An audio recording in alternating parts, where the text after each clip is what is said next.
Centuries of bloodshed continue to ravage the Kingdom of Edonia, a realm shattered by the War of Inheritance ignited by the first king himself.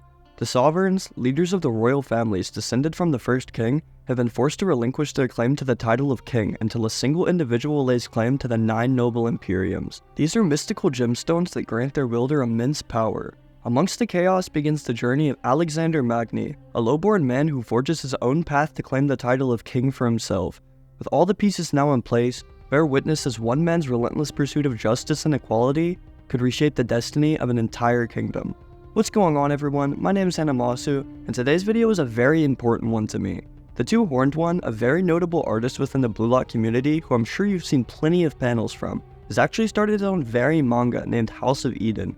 If you'd like to show your appreciation for all he's done for the community, please give House of Eden a read over on Manga Plus, as this website can actually lead to him having his manga picked up by a big company. Also, if you'd like to join the House of Eden Discord, I've left the link down below in the description of today's video, so feel free to join and say hello.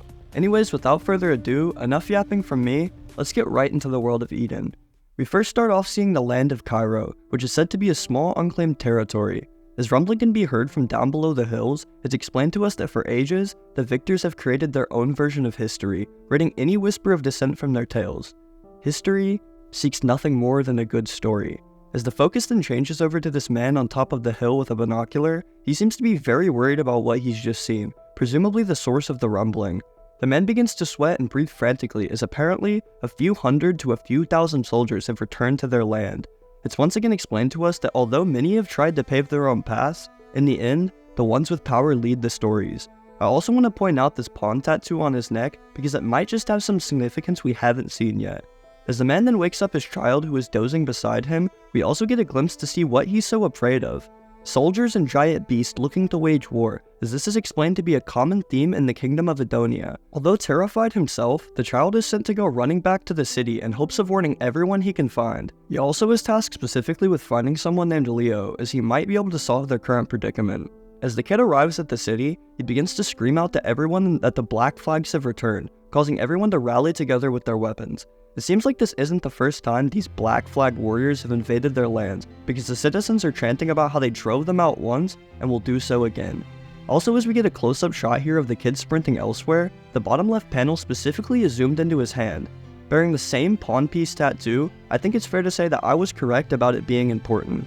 As everyone can be seen sprinting away from this bar, one man just seems to not give a damn, calmly walking into the tavern. Another man as well can be seen playing chess against himself, which draws some very important symbolism to the previously seen pawn tattoo. With the narrator explaining that he himself does not desire to get involved in these power struggles, it has me theorizing. I'm currently guessing that this pawn tattoo was either forced upon them by a higher power to reflect their lowborn status, or it's actually a symbol reflecting that even a pawn can become whatever it pleases, if it makes it to the end of the board, sort of like a rebellion icon. Anyways, it's then revealed to us that the narrator is actually this fellow with the glasses who is playing chess, as he says, "The light did not shine where my skills were needed most, so those shadows became my home. That is, until I met him." As the man approaches his table, he jokes about how the kid is playing chess all by himself and must be a genius. The kid with glasses, however, immediately notices a ring on this man's finger and says that he must be careful of him. Although asking him to play a game, the older man explains that brain games aren't really his thing. He actually has been looking for our narrator specifically, as he requires his help with something right up his alley. The narrative text here also explains that this man's existence seems to be woven by the threads of fate, and also foreshadows how his arrival is important to this kingdom's destiny. As an army finally approaches this town, all of his villagers are banded together, screaming for them to leave while they still can. A man from the army, however, mocks them, asking if they think that their puny rebellion even has a chance. Calling them lowborn and telling them that they're defenseless, the man demands them all to surrender at once and submit their allegiance to the House of Kadamanus. The villagers, however, are having none of this, as they want to keep their home protected from these so-called royals. Brandishing their weapons and even hurling stones at the soldiers, they're truly ready to put their lives on the line. Cutting back to the young boy from earlier, however, he's huffing and puffing as he's nearly out of time, frantically searching for this Leo person, as he was said to be the one who could help them. What I presume to be the leader of this army is once again shown mocking the townspeople, telling them to not fear this future. He even calls them filthy peasants, saying that they should feel honored that they're even being offered mercy.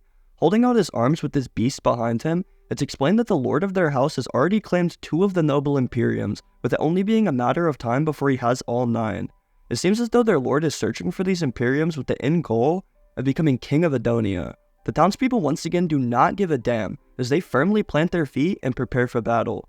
These royals have been spouting this nonsense and leading a cycle of hardship for centuries now, and they've had enough of it. This causes the leader of the army to then take on a very wicked look, as he explains that they'll soon meet their end due to this defiance.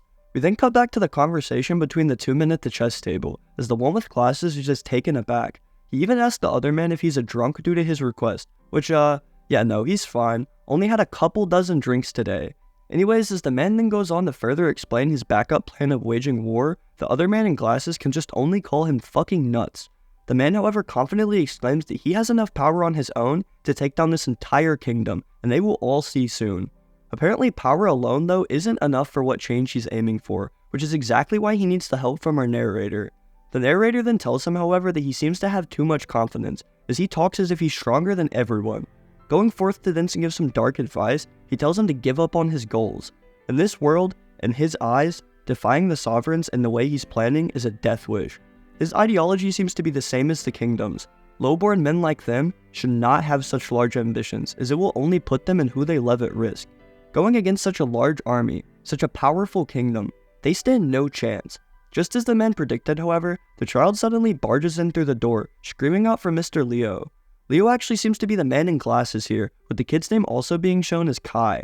Kai is out of breath, nearly collapsing from this messenger run, but nonetheless, he's finally made it.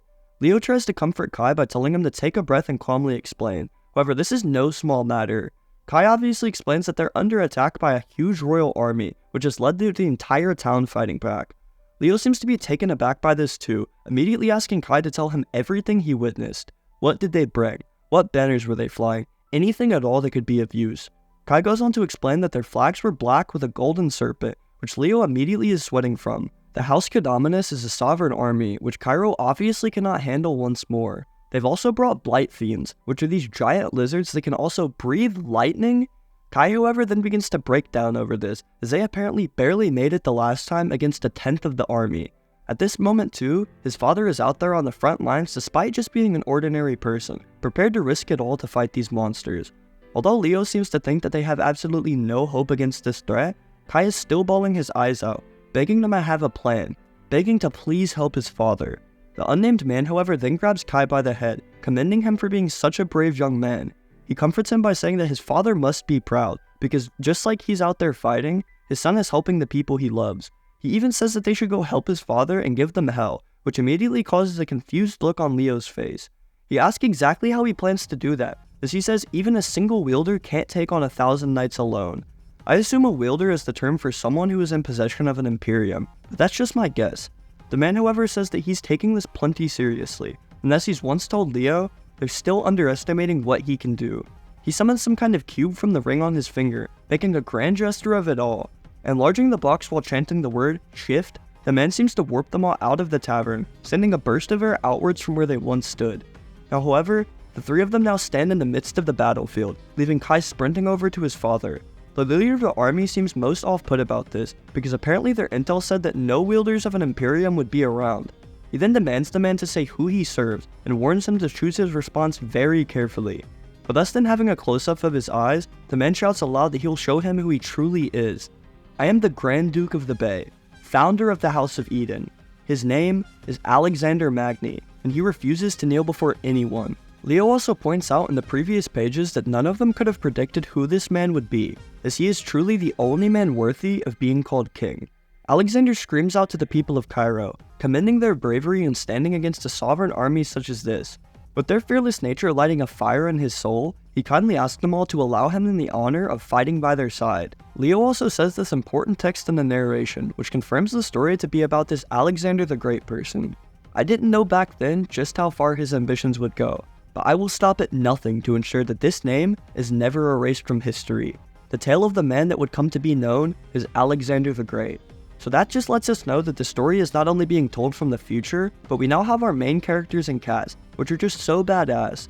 With that being the end of House of Eden's first chapter, I just want to remind you all once again, if you want to keep up with this manga and support a great member of the Blue Lock community, please be sure to read this story over on Manga Plus for your boy.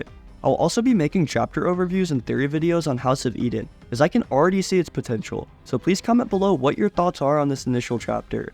If you enjoy the content I push out and would like to support me, please be sure to check that you're subscribed to the channel, commenting on my videos, and even check out mine and the House of Eden's Discord down in the description.